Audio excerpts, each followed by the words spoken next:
It is so great to be with you tonight.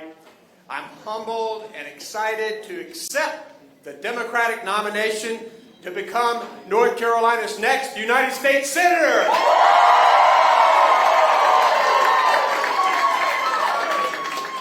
I am grateful for my amazing wife, Kristen, and for my entire family. And I deeply appreciate the work of the people in this room and people across the state of North Carolina who've gotten us to this moment. I could not have been here without you. And I want to thank everybody who ran in this primary.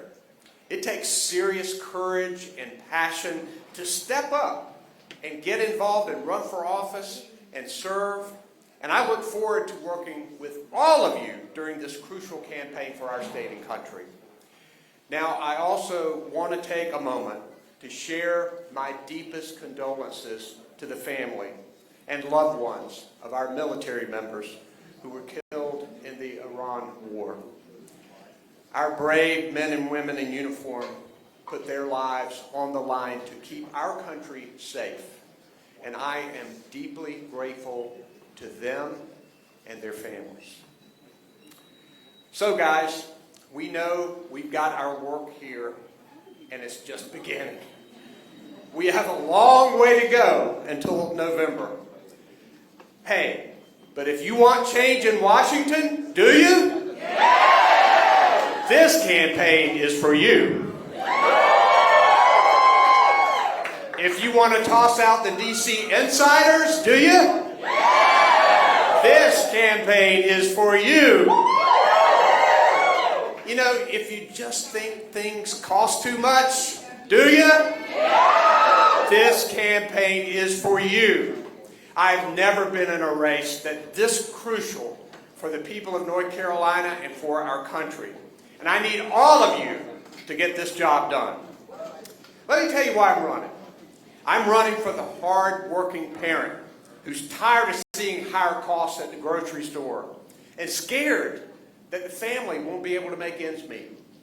I'm running for farmers like Jeanette and Joyce in Mount Olive who are struggling to afford what they need to grow their crops, seeing equipment costs spike and watching their bottom line evaporate because of the tariffs.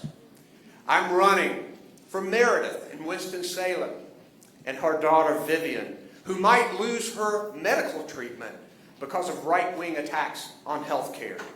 I'm running because I love North Carolina, and things just should not be this hard for the people who live here. It is time for a change. Now, you know, I didn't plan to go to Washington. All of my public service has been here in North Carolina because this is where I wanted to serve, right here at home. But these are not ordinary times. Everyday people are being left behind. And we see the chaos that's coming out of Washington only making it worse. The cost of groceries, child care, utilities, rent, health care, skyrocket.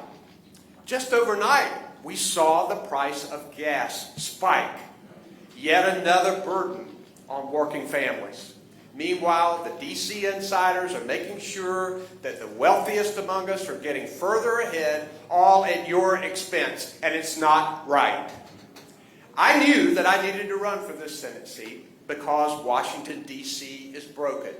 And North Carolinians are struggling because of it.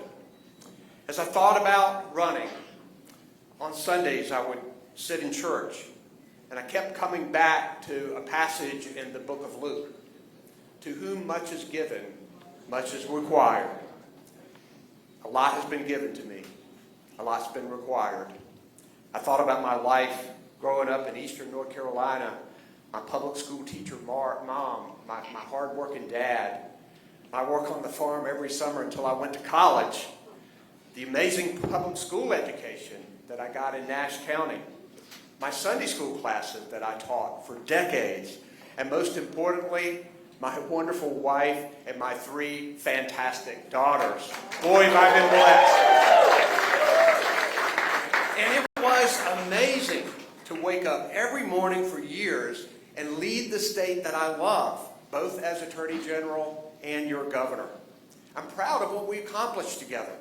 Not only better jobs and more health care, but investments in teacher pay, child care, early childhood education, prosecuting violent criminals, taking on child predators, and keeping communities safe. And of course, after years of fighting for it, making health care more affordable for hundreds of thousands of working North Carolinians by expanding Medicaid.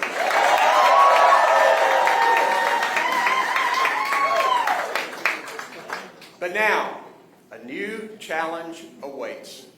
I'll take that same problem solving to Washington that I used here in North Carolina to focus on what matters.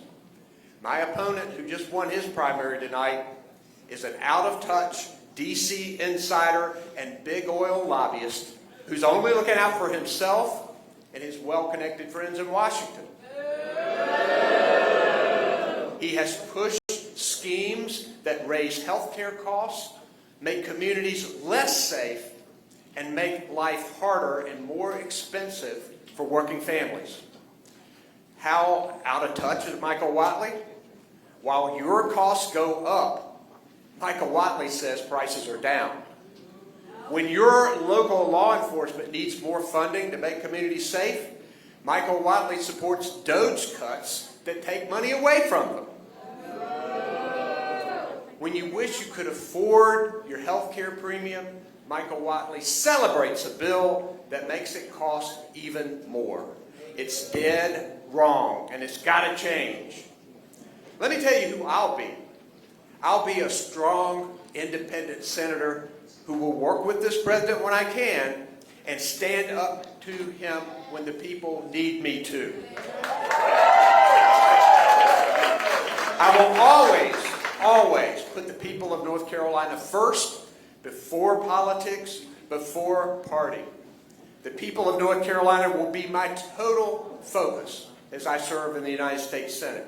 I work with anyone, anywhere, from any party to help make our state better and to make stuff cost less. Because, really, what's the point of holding office if you aren't focused every day on how to get something done for the working people who need it? There is no doubt about it. We have a long and difficult road ahead. But even during these tough times, those of you who know me know this is true, I am filled with hope. We have a real opportunity here to return our government in Washington to the people where it belongs. Together, with the help of everybody here and those watching at home, we will lower costs for working families and win this seat in the United States Senate. God bless our great state and our great country. Thank you very much.